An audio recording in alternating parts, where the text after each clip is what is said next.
After getting bounced in the Elite Eight for the second straight year, Rick Barnes and the Tennessee basketball program is in desperate need for a complete overhaul and rebuild as they lose their 4 leading scorers and 2 National Defensive Player of the Year candidates. Losing an All-American point guard like Zakai Ziegler is never going to be easy for a program, especially because of how long he was there and the leader that he was for this team. But they started off strong by replacing that point guard position with a former third-team All-Big Ten selection, the 4th-ranked player in the portal, and a Knoxville native in Jacoby Gillespie. And they lose another All-American and one of the best shooters in the country in Chaz Lanier, who is a finalist for the Jerry West Award. But I think just the guy that could replace that for them is Lamar Wilkerson.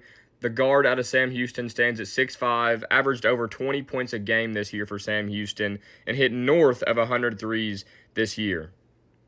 And you're not going to be able to replace the defense that last year's team gave you. I mean, like I said, 2 finalists for the Naismith Defensive Player of the Year. That's just about ridiculous. But you can replace that scoring because Jemai Mashak did not give you a lot of scoring last year. And I think for that 3 spot, you could go get one of the best D2 players in the country who also plays D2 basketball in the state of Tennessee right now at LMU. Elijah Freeman, a 6'8" wing, very long, a good defender, and shoots nearly 50% from the three-point line.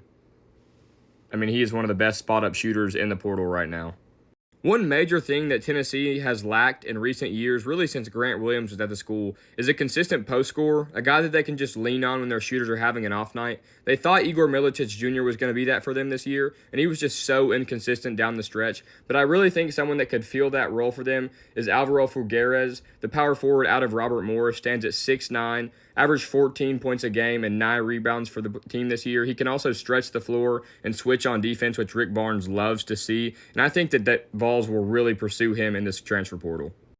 They get to return Felix Okpara to fill out that starting lineup, but they really have to replace Jordan Gainey's scoring off the bench. And I think that's between 2 guys that they could go after. I think Rodney Rice could follow Jacoby Gillespie and really come off the bench, but I don't know if he would want to come off the bench after he's been starting for Maryland. But I know Jacoby Gillespie has said that he's going to try and make some moves to get Rodney Rice here. But I think the more likely option is 6'5" combo guard Donovan Atwell out of UNC Greensboro, averaged over 13 points a game last year and will be a senior next year. And again, I think this is much more of a likely pickup for the Vols, as Rodney Rice started for Maryland last year and isn't guaranteed that big spot like he could be somewhere else.